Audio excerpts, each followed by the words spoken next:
भारतीय वजीर खारजा जयशंकर ने उन्होंने मिलने से इनकार कर दिया।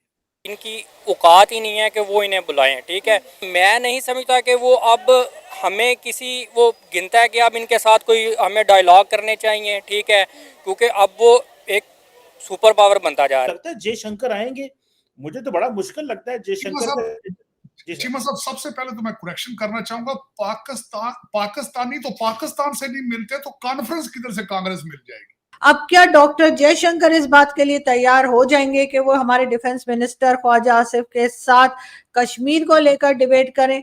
मुश्किल लग रहा है, बहुत ही मुश्किल लग रहा है, क्योंकि इंडिया कभी भी नहीं चाहता कि पाकिस्तान उनके साथ एक टेबल पर आके बैठे।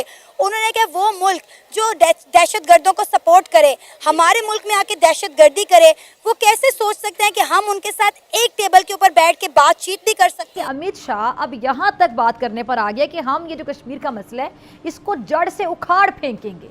जाहिर है कि इस वक्त इंडिया पाकिस्तान के जो रिलेशंस चल रहे हैं उसमें नहीं लगता कि कोई भी जो है वो बात करने के लिए भारत से, पाकिस्तान के किसी मिनिस्टर से बात करने के लिए भारत से कोई तैयार होगा। चीमा साहब, दर हकीकत जब पाकिस्तान से पाकिस्तानी ही नहीं मिलना चाहते, जब पाकिस्तान के साथ पाकिस्तानी ही कोऑपरेशन नहीं करना चाहते, तो इंडियन क्यों परेशान है? मेरी समझ से बाहर क्यों परेशान है? हम तो सेल्फ डिस्ट्रक्टिव मोड में है। क्योंकि इंडिया, मोदी ने इतने मतलब आपको पता है कितना अर्सा पहले उसने कह दिया था कि हम पाकिस्तान को तो अब वो अपना मद्दे मुकाबल समझते ही नहीं है। हेलो फ्रेंड्स, जय हिंद। हिंदुस्तान स्पेशल में आपका स्वागत है दोस्तों। जैसा कि दोस्तों आपने क्लिप में देखा, पाकिस्तानी मीडिया यह दावा कर रहा था कि भारत के विदेश मंत्री एस जयशंकर और पाकिस्तानी डिफेंस मिनिस्टर ख्वाजा आसिफ के बीच मुलाकात होगी, लेकिन पाकिस्तान का यह दावा धरा का धरा रह गया है। भारत ने किसी भी मुलाकात से इनकार कर दिया है। विदेश मंत्री डॉक्टर एस जयशंकर को लेकर पाकिस्तान में एक दावा किया जा रहा था। यह दावा यह था कि पाकिस्तान के डिफेंस मिनिस्टर ख्वाजा आसिफ और डॉक्टर जयशंकर दोनों के बीच कश्मीर मुद्दे को लेकर बहस होने वाली है। कहा यह भी गया कि यह बहस ना भारत में होगी ना ही पाकिस्तान में, बल्कि दोनों देशों से दूर इंग्लैंड में आयोजित की जाएगी। पता नहीं पाकिस्तान के डिफेंस मिनिस्टर और डॉक्टर जयशंकर के बीच के बहस के सपने क्यों देख रहा है। इतने सालों से ख्वाजा आसिफ को देख रहे पाकिस्तानियों को उनकी समझ और काबिलियत पर बिल्कुल भी भरोसा नहीं है। एस जयशंकर तो हमारे में बिल्कुल भी इंटरेस्टेड नहीं है। एस जयशंकर ख्वाजा आसिफ से कभी भी मुलाकात नहीं करेंगे। और तार साहब, आपको ये भी पता चला है कि ऑक्सफोर्ड यूनियन के अंदर पाकिस्तान के डिफेंस मिनिस्टर और भारत के मिनिस्टर फॉर एक्सटर्नल अफेयर के दरमियान एक मुज़ाकरा होने जा रहा है, टकरा होने जा रहा है कश्मीर के हवाले से कि क्या कश्मीर को आजाद होना नहीं चाहिए। ये पाकिस्तान के वजीर दफा ने क्लेम किया है कि मुझे इनवाइट किया गया है और मेरे मुकाबले में जो आ रहे हैं वो भारत के जयशंकर आ रहे हैं। आपको लगता है जयशंकर आएंगे? मुझे तो बड़ा मुश्किल लगता है जयशंकर। चीमा साहब, सबसे पहले तो मैं करेक्शन करना चाहूंगा, पाकिस्तानी तो पाकिस्तान से नहीं मिलते तो कॉन्फ्रेंस किधर से कांग्रेस मिल जाएगी। मैं रोजाना चीखता हूं आपके पास यहां बैठ करके, पाकिस्तान में तो पाकिस्तानी इंटरेस्टेड नहीं है बात करने से। पाकिस्तानी खुद पाकिस्तान से बात नहीं करते बचाने की या उसको चलाने की। वो तो पाकिस्तान तो एक कारोबार है लोगों के लिए, चाहे वो जिहाद के सामने रख के चला लें या दहशतगर्दी के साथ चला लें। देखिए ना, पाकिस्तान के जो हालात है उसको चलने वाले हालात हैं। 24 दफा बैंकरप्ट हो चुका है, उसको बेल आउट किया है IMF ने। बेल आउट का मतलब होता है कि बैंकरप्सी से बचाना।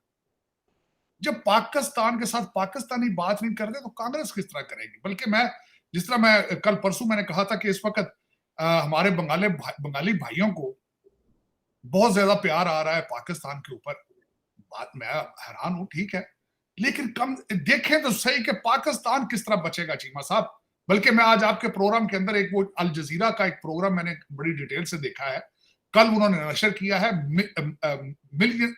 मिनिस्टर्स मिलियन या मिनिस्टर्स मिलियन, कि किस तरीके से एक उनके मिनिस्टर थे सैफुज्जमान चौधरी, लैंड के उनके मिनिस्टर थे, राइट हैंड थे हसीना वाजिद के। एक गरीब घर चटागांग से वो निकलकर किस तरीके से उन्होंने $700 मिलियन के 360 प्रॉपर्टियां लंदन में उन्होंने बनाई। और आप तो सारे चौधरी हैं, वहां तो एक चौधरी उन्होंने बताया ना, सैफुज्जमान चौधरी। आपके सारे चौधरी हैं।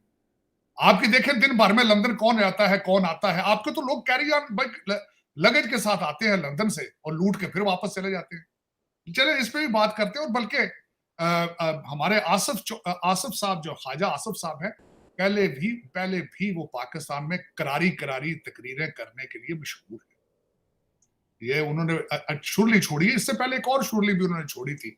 उन्होंने कहा था कि कांग्रेस नेशनल कॉन्फ्रेंस अलायंस जो है वो कश्मीर के अंदर इलेक्शन जीतेगा और 370 को रिवर्स कर देगा।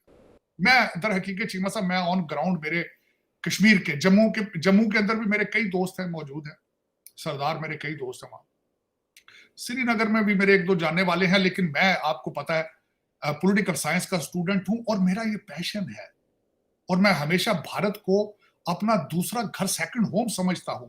मेरी नफरतें ना बाउंड्री, मैं लोगों से उनके ओरिजिन और मजहब की बेस पे नहीं प्यार करता, मैं वैसे ही इंटरेस्टेड हूं इस चीज के अंदर कि भारत में वी आर देखिए, हम सदियों से इकट्ठे हैं उस जगह पे। ये तो लाइनें तो कल बनी ना 1947 में, और उसके बाद जो इम्पैक्ट हो रहा है वो एक अलग बात है। मैं जम्मू के अंदर देख रहा था कि वहां इलेक्शन किस तरह हो रहे हैं, जम्मू के अंदर किस तरह के इलेक्शन होंगे, श्रीनगर का रिजल्ट किस तरह का होगा, मैं देख रहा हूं। लेकिन लेट देम डिसाइड, उन लोगों ने डिसाइड करना है अपना मुस्तकबिल, जो उनको सूट करेगा वो कर लेंगे। मेरी नजर में जो मैं देख रहा था, जिस तरीके से वहां पे तरक्याती काम हो रहे थे कश्मीर के अंदर, जिस तरीके से वहां पे बड़े बड़े प्रोजेक्ट आ रहे थे, जिस तरह मार्क कंपनी को ठेका दिया गया था माल ऑफ कश्मीर बनाने का, जो ब्रिजेस बन रहे थे, उन सर्कमस्टांसेस के अंदर किस तरीके से वो लोग कहेंगे कि 370 को रिस्टोर करके वहां पे जो ग्रोथ हो रही है उसको रोक दिया जाए? मुश्किल बात है, लेकिन लेट देम डिसाइड। एक दो दिनों में दूध का दूध, पानी का पानी साइड पे हो जाएगा। लेकिन अभी कबल अज वक्त एक दूसरे मुल्क के डिफेंस मिनिस्टर को इस तरह का स्टेटमेंट, मेरे ख्याल में तो जलती पे तेल वाली काम थी।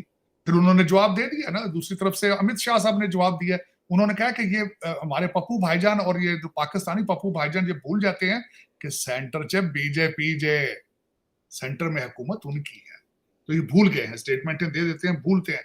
लेकिन चले चीमा साहब, इस वक्त अगर देखा जाए तो वहां पे इलेक्शन हुए हैं। मैंने कल आपके प्रोग्राम में शायद एक आर्टिकल के बारे में भी मैंने जिक्र किया था, जो इकोनॉमिस्ट ने लिखा है कि इस वक्त मोदी साहब के 100 दिन होने वाले हैं और किस तरीके से उन्होंने मिनिस्टर से अपनी परफॉर्मेंस की रिपोर्ट जो है वो मंगा ली है उन्होंने, मोदी साहब ने। बल्कि उसमें 39 बिलियन डॉलर का इंफ्रास्ट्रक्चर पैकेजेस था, प्रोजेक्ट्स थे, उसके बारे में रिपोर्ट उन्होंने मांग ली है। हाउसिंग स्कीम के बारे में रिपोर्ट, अफोर्डेबल हाउसिंग स्कीम उन्होंने थी, फिर नई पेंशन स्कीम थी, उसके बारे में भी उन्होंने रिपोर्टें मांग ली हैं। ये इकोनॉमिस्ट के कल बड़ा अच्छा एक आर्टिकल लिखा था, थोड़ा सा उन्होंने क्रिटिसाइज भी किया है कि मोदी साहब ने अपनी कैबिनेट में कोई बड़ी चेंजेस नहीं की। वही लोग हैं तकरीबन मिनिस्टर जो पहले थे, और उसी तरीके से वो चला रहे हैं उसको। लेकिन 100 दिन की रिपोर्ट का टाइम होने वाला है,